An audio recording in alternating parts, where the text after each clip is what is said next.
कहते हैं बिगड़ी बात बने नहीं, लाख करो किन कोय, रहीमन फाटे दूध के मथे न माखन होय। बिगड़ी हुई बातें कभी फिर दोबारा बनती नहीं है। हमला हुआ एयरफोर्स स्टेशन पर अब एजेंसियां निकाल कर लाई हैं उन लोगों के नाम जिन्होंने ऐसा करा। तो वहीं दूसरी तरफ चीन के एक्सपर्ट अब जिनपिंग को भारत के बारे में क्या सलाह दे रहे हैं। तो सबसे बड़ी खबर, भारत के इस मिसाइल के परीक्षण से सिर्फ चीन ही नहीं बल्कि यूरोप और अमेरिका दोनों परेशान हो गए हैं। जानेंगे ऐसा क्या किया है भारत ने, इसके अलावा बहुत कुछ। आइए जानते हैं इन खबरों को विस्तार से। जिनपिंग अभी सत्ता पर बैठे हैं और उनकी पार्टी के 100 साल हो गए, लेकिन अब उनके एक्सपर्ट ये कह रहे हैं कि अगर राष्ट्रपति शी जिनपिंग ज्यादा दिनों तक अपनी कुर्सी पर बैठे रहे तब आगे चलकर बहुत बड़ी समस्या खड़ी हो जाएगी। वैसे तो चीन में पार्टी का ये नियम है कि 2 कार्यकाल पूरा करने के बाद दूसरे कार्यकाल में दूसरा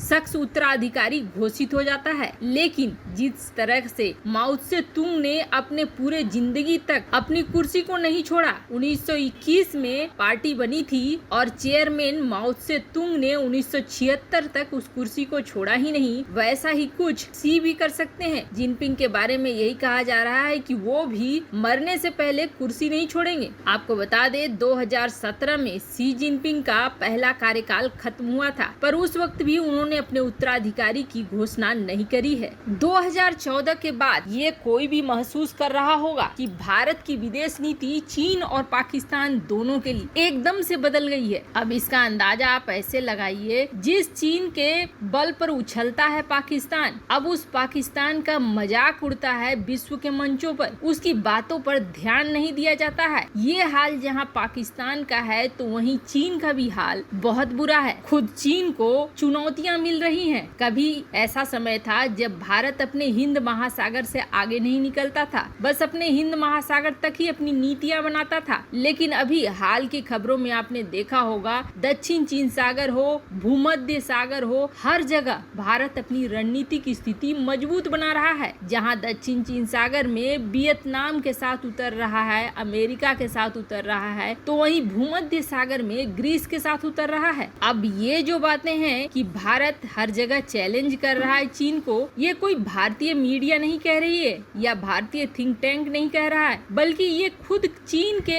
एक्सपर्ट और चीन के थिंक टैंक कह रहे हैं। अब चीन की एक थिंक टैंक है China institute of international studies. इसका काफी महत्व है चीन में। इसने अगर किसी बात को बोला है तो उस बात में दम है। इसका कहना है कि चीन के खिलाफ अब भारत इतना आक्रामक हो गया है कि चीन को हर जगह चुनौती देने लगा है और अपनी रणनीति दक्षिण चीन सागर में बहुत ज्यादा मजबूत करने लगा है। इस थिंक टैंक ने अपनी रिपोर्ट में ये भी कहा है कि चीन ने जो उम्मीद नहीं करी थी उससे कहीं ज्यादा आक्रामक रूप में भारत आया है। थिंक टैंक का ये भी कहना है कि आज का भारत पुरानी सरकार के ढर्रे पर नहीं चल रहा है। ताइवान के मुद्दे पर पुरानी सरकार कभी भी चीन के संप्रभुता को चैलेंज नहीं करती थी, पर अब की सरकार अब सीधे सीधे ताइवान के साथ रिश्ते भी बनाने लगी है और जिस तरीके से दक्षिण चीन सागर में एक्टिव हो रही है, ताइवान को चीन के अंदर मिलाने की कोशिश चीन की बेकार जाएगी, क्योंकि धीरे धीरे ताइवान और भी मजबूत होता जाएगा और भारत के साथ ताइवान के रिश्ते और भी मजबूत होंगे। ये दिखने भी लगा है। जिस तरीके से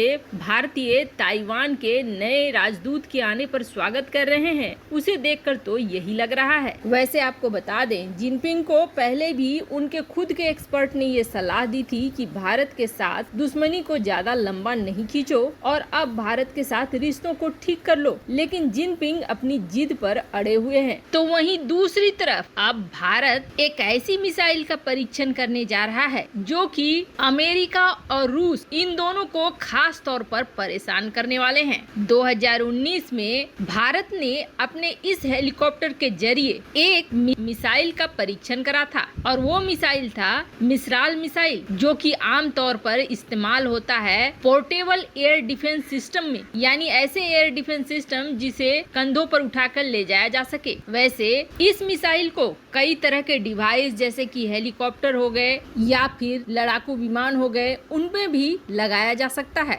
2019 में जब ये परीक्षण हुआ था तब बड़ा हंगामा मचा था। ऐसा इसलिए क्योंकि मिसाइल मिसाइलों को अपने जगुआर के लिए, सुखोई 30 MKI के लिए और LCA तेजस की फ्लीट के लिए भारत अपने ही देश में बनाने का ऐलान कर चुका था और अब इसी मिसाइल का परीक्षण फिर से किया जाएगा। 2019 में किए गए इस परीक्षण के बाद अमेरिका, रूस, यूरोप इसलिए परेशान थे क्योंकि तेजस एक लाइट कॉम्बैट हेलीकॉप्टर है। खास तौर पर पहाड़ी इलाकों में लड़ने के लिए ये बेहद उपयुक्त हेलीकॉप्टर है। और सबसे बड़ी बात यह है कि मेक इन इंडिया के तहत ये हेलीकॉप्टर भी बन रहा है और इसकी मिसाइल भी बन रही है। LCH की डिमांड उस वक्त ही मार्केट में काफी बढ़ गई थी। कई देश भारत से LCH खरीदना चाहते थे, लेकिन मिसाइलें LCH के साथ नहीं होने की वजह से इसकी डिमांड कम हो रही थी। पर अब LCH बिना मिसाइलों के नहीं है, बल्कि एयर टू एयर मिसाइल के साथ है। ऐसे में LCH के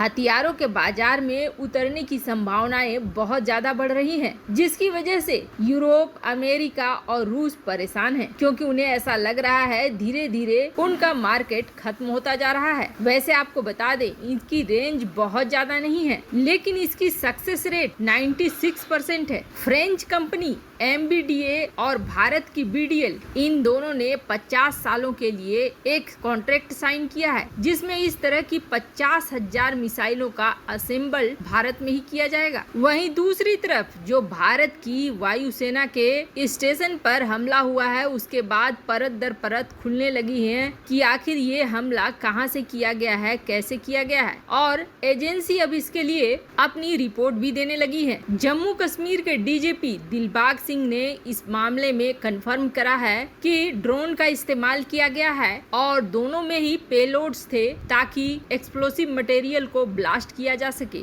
और इंटेलिजेंस सर्विस ये कह रही है कि एयर ट्रैफिक कंट्रोल बिल्डिंग और MI-17 को टारगेट बनाया गया था, लेकिन दोनों ही टारगेट फेल हो गए। जो एक ब्लास्ट था वो मात्र वैसे 100 मीटर दूर ही था ATC के। और एजेंसी ये खुलासा कर रही है कि एक ड्रोन के पास 5 kg TNT बम थे, जबकि दूसरे के पास थोड़ा कम मात्रा वाला था। अब एजेंसियां ये खुलासा कर रही है कि पाकिस्तान के बॉर्डर से ड्रोन के माध्यम से हिजबुल मुजाहिदीन और जैसे मोहम्मद को इस तरह के विस्फोटक मिलते रहते हैं। खास करके सांबा सेक्टर में जम्मू और कश्मीर के इस एरिया में ऐसे कई ग्राउंड वर्कर्स को पकड़ा भी गया है। वैसे जैसे ही सुरक्षा एजेंसियां इस मामले में भिड़ी, वैसे ही एक और IED को पकड़ा गया जो 5-6 kg के वेट का था और ये प्लान किया गया था किसी भीड़ भाड़ वाले इलाके में फोड़ने के लिए, पर उससे पहले ही इसे पकड़ लिया गया। अब जिस व्यक्ति को पकड़ा गया है उससे